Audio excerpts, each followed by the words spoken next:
Good morning student, welcome to online class. आज के हमारे क्लास में 9th क्लास सब्जेक्ट हमारा साइंस टॉपिक है परमाणु की संरचना। इससे पहले वाली क्लास में परमाणु की संरचना के बारे में पढ़ चुके थे। इसमें परमाणु की संरचना, फिर उसके कुछ मॉडल थे, इसमें से थॉमसन का परमाणु मॉडल अपन पढ़ चुके थे। इसके बाद रदरफोर्ड के परमाणु मॉडल को उसको पढ़ चुके थे, परिणाम और निष्कर्ष पढ़ चुके थे, इसकी कमियाँ पढ़ चुके थे। अब है आज हमारा सबसे पहला टॉपिक बोर का परमाणविक मॉडल। वैज्ञानिक है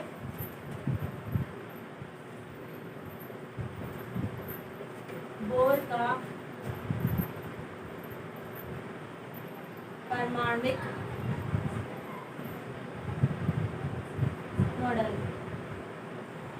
चलिए देखते हैं। रदरफोर्ड के मॉडल पर उठी आपत्तियों को दूर करने के लिए नील्स बोहर वैज्ञानिक हुए हैं, जिनका नाम है नील्स बोहर ने परमाणु की संरचना के बारे में निम्नलिखित अवधारणाएं प्रस्तुत की। पहली कौन सी अवधारणा थी? इलेक्ट्रॉन केवल उन्हीं कक्षाओं में चक्कर लगा सकते हैं जिन्हें इलेक्ट्रॉन की विविक्त कक्षा कहते हैं। क्या बताया इन्होंने? कि इलेक्ट्रॉन केवल कुछ निश्चित कक्षाओं में ही चक्कर लगा सकते हैं जिन्हें इलेक्ट्रॉन की विविक्त कक्षा कहते हैं। दूसरा इन्होंने क्या बताया कि जब इलेक्ट्रॉन इस विविक्त कक्षा में चक्कर लगाते हैं तो उनकी ऊर्जा का विकिरण नहीं होता है। इसमें क्या बताया है कि रदरफोर्ड का जो परमाणु मॉडल था उसमें कुछ कमियां बताई गई थी। क्या बताई गई थी? कि जब इलेक्ट्रॉन वर्तुलाकार मार्ग में चक्रण करते हैं तो इलेक्ट्रॉन का स्थायी हो पाना संभावित नहीं होता है। तो उसमें जो कमियां पाई गई थी उन्हें को दूर करने के लिए नील्स बोहर ने कुछ अवधारणाएं प्रस्तुत की। इन्होंने बताया कि इलेक्ट्रॉन केवल उन्हीं कक्षाओं में चक्कर लगाते हैं जिनमें इलेक्ट्रॉन को विविक्त कक्षा कहते हैं, और जब इलेक्ट्रॉन इन विविक्त कक्षाओं में चक्कर लगाते हैं तो उनकी ऊर्जा का विकिरण नहीं होता है। ठीक है, आप देखते हैं नील्स बोहर के बारे में। नील्स बोहर का जन्म कब हुआ? 7 अक्टूबर 1885 में कोपेनहेगन में हुआ था। चलिए देखते हैं। वैज्ञानिक है नील्स बोहर। इनका जन्म कब हुआ?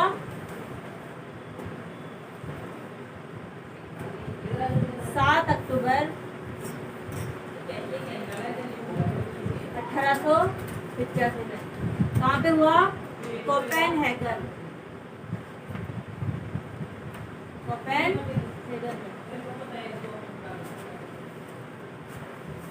ठीक है। 1916 में कोपेनहेगन विश्वविद्यालय में उनको भौतिक शास्त्र का प्रोफेसर नियुक्त किया गया। 1922 में उनको परमाणु की संरचना पर अपने योगदान के लिए नोबेल पुरस्कार मिला। प्रोफेसर बोर के विविध लेखों पर आधारित 3 पुस्तकें प्रकाशित हुई। कौन कौन सी पुस्तकें थी इनकी? पहली है the theory of spectra and atomic constitution.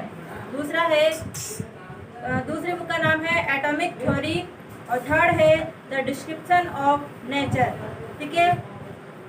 इन कक्षाओं को ऊर्जा स्तर कहते हैं। इसके बाद है न्यूट्रॉन। चलिए देखते हैं न्यूट्रॉन के बारे में। न्यूट्रॉन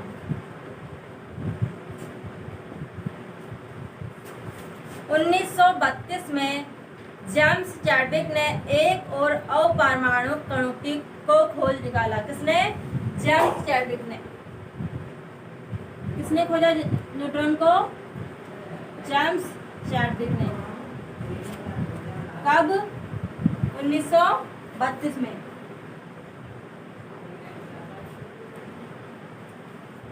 ठीक है। जो अनावेशित और द्रव्यमान में प्रोटॉन के बराबर था, जिस पर कोई आवेश नहीं था, और द्रव्यमान में वो किसके बराबर था? प्रोटॉन के बराबर था। अंततः इसका नाम क्या पड़ा? न्यूट्रॉन पड़ा। हाइड्रोजन को छोड़कर के ये सभी परमाणु के नाभिक में होते हैं। सामान्यतया न्यूट्रॉन को n से दर्शाया जाता है। न्यूट्रॉन को किससे दर्शाया जाता है? न्यूट्रॉन को n से दर्शाया जाता है। ठीक है।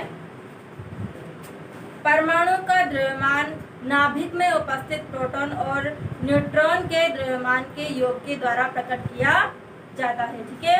इसके बाद है विभिन्न कक्षाओं में इलेक्ट्रॉन के वितरण को बताया गया है। क्या होता है विभिन्न कक्षाओं में इलेक्ट्रॉनों का वितरण? चलिए देखते हैं। परमाणु की विभिन्न कक्षाओं में इलेक्ट्रॉनों के वितरण के लिए बोर और बरी ने कुछ नियम प्रस्तुत किए जिसे बोर-बरी स्कीम के नाम से जाना जाता है। वैज्ञानिक हुए हैं बोर और बरी, जिन्होंने कुछ नियम प्रस्तुत किए और इन नियमों को किसके नाम से जाना जाता है?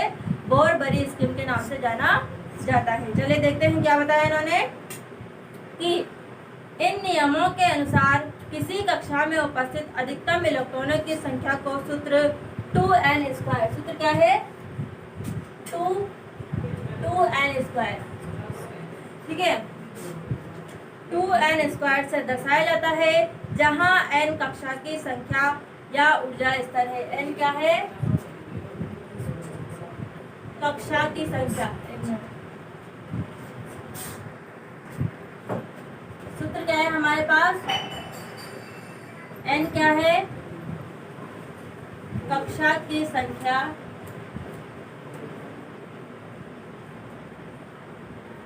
या बोल सकते हैं इसे ऊर्जा स्तर। क्या ये? ऊर्जा स्तर। चलिए देखते हैं। इसलिए इलेक्ट्रॉन की अधिकतम संख्या पहले कक्ष, इसका नाम है k कोष में होगी और k के लिए 2n²। यहाँ कक्ष बताए हैं, 4 कक्ष है, k, l, m, n।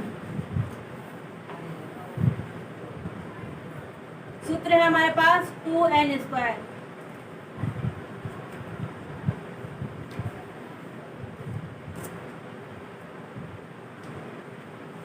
चलिए देखते हैं। k कोष के लिए अधिकतम पहले संख्या कक्ष, जो पहला कक्ष का नाम क्या है? a। इसमें इलेक्ट्रॉनों की संख्या देखेंगे तो पहले कक्ष के लिए इसका मान क्या है? n के लिए n का मान है यहाँ पे 1। n का मान यहाँ पे क्या ले लेंगे? 1। तो n की जगह 1 रखेंगे। 2 × 1 इसका बराबर, इसके लिए 2, और यहाँ पे n का मान 2। इस तरह से रखते जाएंगे। n का मान 3, इस तरह से n का मान 4। सूत्र है हमारे पास 2n²। n का मान रखेंगे 2 × 2²। n के लिए इस तरह से हम याद कर सकते हैं, ठीक है। चलिए, पहले कक्ष के लिए इसका मान आया 2। सेकंड कक्ष के लिए 2 का स्क्वायर कितना हुआ? 4। 4 को 2 से गुणा करेंगे 8। इस तरह से 3 का स्क्वायर कितना हुआ? 9। 9 को 2 से गुणा करेंगे 18। 4 का स्क्वायर कितना हुआ? 16, और 16 को 2 से गुणा करेंगे 32, ठीक है। इसके बाद है दूसरा पॉइंट, सबसे बाहरी कोष में इलेक्ट्रॉनों की अधिकतम संख्या 8 हो सकती है। इसका जो बाहरी कोष है उसमें इलेक्ट्रॉनों की संख्या कितनी होगी? 8। अधिकतम संख्या कितनी होगी? 8। तीसरा है, किसी परमाणु के दिए गए कोष में इलेक्ट्रॉन तब तक स्थान नहीं लेते हैं जब तक कि उससे पहले वाले भीतरी कक्ष पूर्ण रूप से भरे नहीं हो जाते, ठीक है। इसके बाद है संयोजकता। इनको नोट कर लेना। इसके बाद है संयोजकता। चलिए देखते हैं संयोजकता क्या होती है।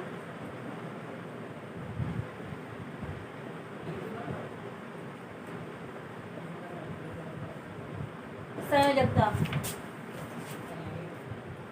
प्रत्येक तत्व के परमाणु की एक निश्चित संयोजन शक्ति होती है जिसे संयोजकता कहते हैं। परिभाषा नोट कर लेना। प्रत्येक तत्व के परमाणु की एक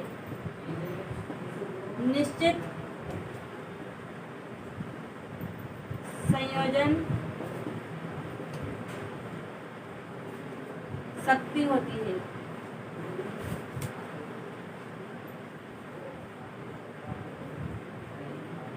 जिसे क्या कहा जाता है? संयोजकता कहा जाता है। कहा जाता है। नोट कर लेना है सभी। प्रत्येक तत्व की एक निश्चित संयोजन शक्ति होती है जिसे संयोजकता कहा जाता है। इसके बाद है परमाणु संख्या तथा द्रव्यमान संख्या। चलिए देखते हैं परमाणु संख्या के बारे में। जैसा कि हम जानते हैं कि परमाणु के नाभिक में प्रोटॉन विद्यमान होते हैं। क्या होते हैं? नाभिक में प्रोटॉन विद्यमान होते हैं और एक परमाणु में उपस्थित प्रोटॉनों की संख्या उनकी परमाणु संख्या को बताती है, जिसे जेड के द्वारा दर्शाया जाता है। परमाणु संख्या को किसके द्वारा दर्शाया जाता है?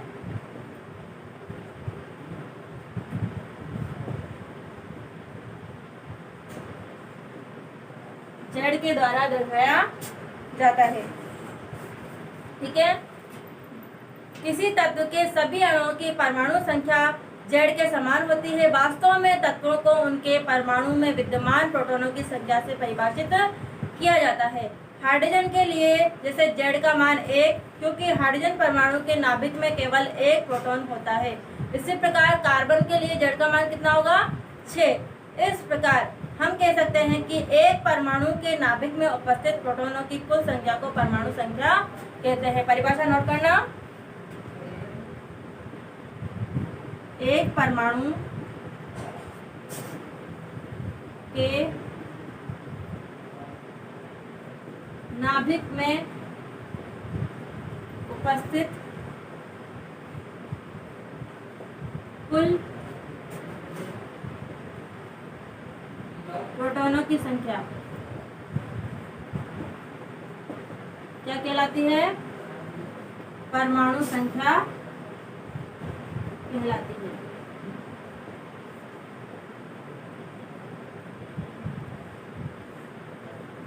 उदाहरण के लिए हाइड्रोजन के लिए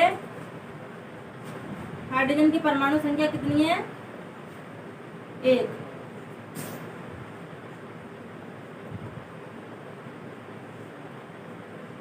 इसी तरह से कार्बन की 6। ठीक है, नोट करना है इनको। अब है द्रव्यमान संख्या। व्यवहारिक रूप से परमाणु का द्रव्यमान उसमें विद्यमान प्रोटॉन और न्यूट्रॉनों के द्रव्यमान के कारण होता है। ये परमाणु के नाभिक में विद्यमान होते हैं, इसलिए इन्हें न्यूक्लियॉन भी कहते हैं। क्या कहते हैं इनको?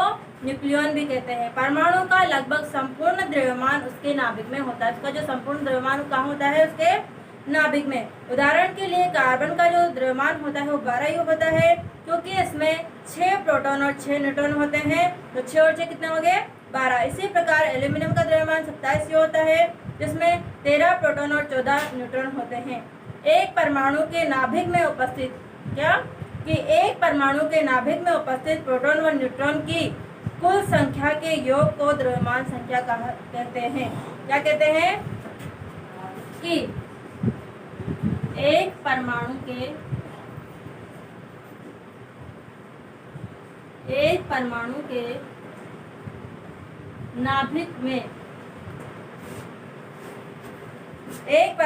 नाभिक में उपस्थित प्रोटॉन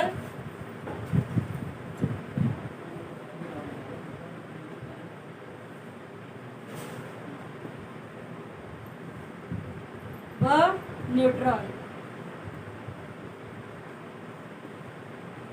की कुल संख्या का योग क्या होता है? द्रव्यमान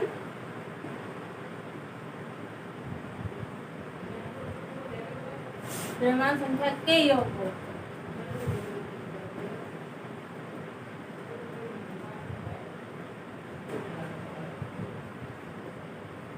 कहा जाता है। चलिए एक बार फिर से देखते हैं द्रव्यमान संख्या को, कि एक परमाणु के नाभिक में उपस्थित प्रोटॉन व न्यूट्रॉन की कुल संख्या के योग को क्या कहा जाता है? द्रव्यमान संख्या कहा जाता है। किसी परमाणु के द्रव्यमान के लिए परमाणु संख्या, द्रव्यमान संख्या व तत्व का प्रतीक इस प्रकार से लिखा जाता है। चलिए देखते हैं कैसे लिखा जाता है। चलिए देखते हैं। ऊपर लिखा जाता है द्रव्यमान संख्या, यहाँ पे लिखा जाता है प्रतीक, तत्व का प्रतीक। इधर लिखी जाती है नीचे परमाणु संख्या। उदाहरण के लिए हम ले लेते हैं नाइट्रोजन। तो नाइट्रोजन के लिए परमाणु संख्या का मान कितना? 7 और द्रव्यमान संख्या का मान 14। इस तरह से लिखा जाता है। नोट कर लेना इसमें। 14 क्या है? द्रव्यमान संख्या। परमाणु संख्या का मान 7 हो। तत्व का प्रतीक नाइट्रोजन के लिए N। ठीक है। अब है समस्थानिक। समस्थानिक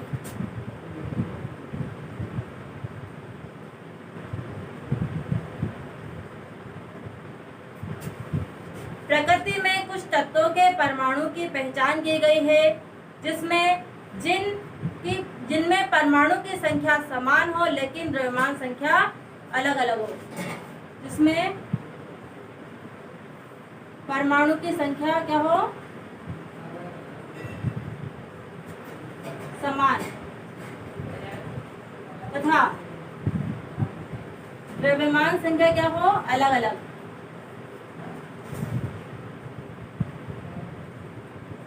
भिन्न हो। क्या कहलाते हैं वो? समस्थानिक कहलाते हैं। समस्थानिक कहलाते हैं। क्या बताया गया है इसमें? कि कुछ ऐसे तत्व होते हैं जिनकी परमाणु संख्या तो क्या होती है? समान, लेकिन उनकी जो द्रव्यमान संख्या होती है वो क्या होती है? भिन्न भिन्न, मतलब अलग अलग होती है। वो क्या कहलाते हैं? समस्थानिक कहलाते हैं।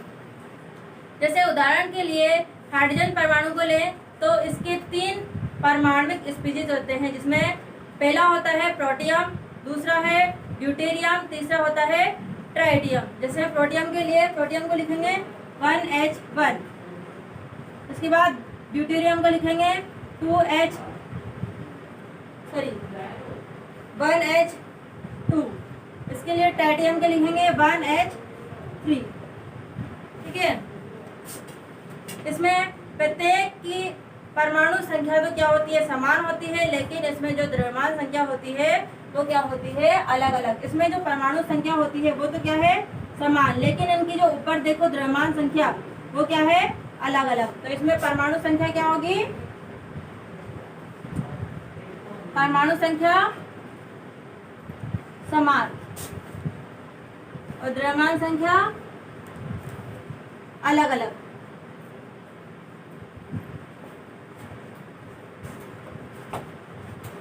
अभी इसमें बताया परमाणु संख्या, इसमें 1 1 1, तो परमाणु संख्या समान 1, द्रव्यमान संख्या का मान 1 2 3, 1 2 3। तो ये क्या कहलाते हैं? समस्थानिक कहलाते हैं। इसके बाद आता है समभारिक।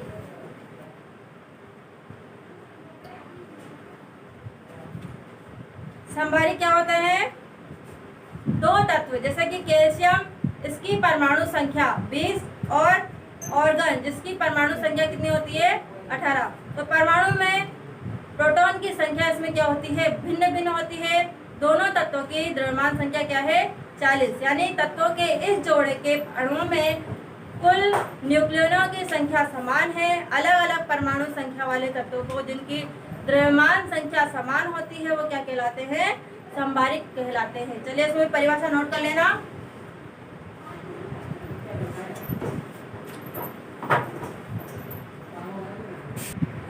समभारिक क्या होते हैं? समभारिक जिनमें द्रव्यमान संख्या समान हो लेकिन परमाणु संख्या क्या होती है? भिन्न भिन्न। ये समस्थानिक के बिल्कुल विपरीत होता है। उसमें तो क्या था? परमाणु संख्या समान थी लेकिन इसमें और द्रव्यमान संख्या भिन्न थी। लेकिन इसमें क्या होगा?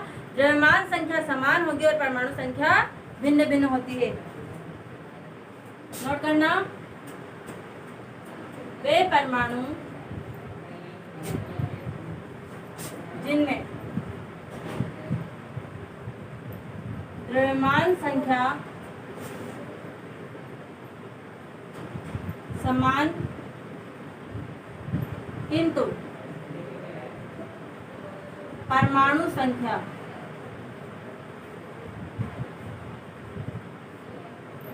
भिन्न भिन्न हो, भिन्न भिन्न हो, क्या कहलाते हैं? समभारिक कहलाते हैं। समभारिक कहलाते हैं। क्या है इसमें कि इसमें द्रव्यमान संख्या तो क्या होगी? समान, किंतु परमाणु संख्या क्या होगी? अलग अलग होती है। वो क्या कहलाते हैं? समभारिक कहलाते हैं। चलिए इसमें थोड़ा सा और देख लेते हैं। समस्थानिक, अभी इससे पहले पढ़ा था समस्थानिक के अनुप्रयोग कि समस्थानिकों का जो उपयोग है वो कहाँ पे किया जाता है? कुछ समस्थानिकों में कुछ विशेष गुण पाए जाते हैं जिनका उपयोग हम विभिन्न क्षेत्रों में करते हैं। देखते हैं कौन कौन से जो समस्थानिक हैं उनका उपयोग कहाँ पे किया जाता है। पहला है यूरेनियम के एक समस्थानिक का उपयोग परमाणु भट्टी में ईंधन के रूप में किया जाता है। यूरेनियम जो है, यूरेनियम का एक जो समस्थानिक होता है उसका उपयोग कहाँ किया जाता है, परमाणु भट्टी एटॉमिक रिएक्टर में ईंधन के रूप में किया जाता है। दूसरा है कैंसर के उपचार में कोबाल्ट के समस्थानिक का उपयोग किया जाता है। तीसरा है घेंघा रोग के इलाज में आयोडीन के समस्थानिक का उपयोग किया जाता है। इनको देखते हैं एक बार।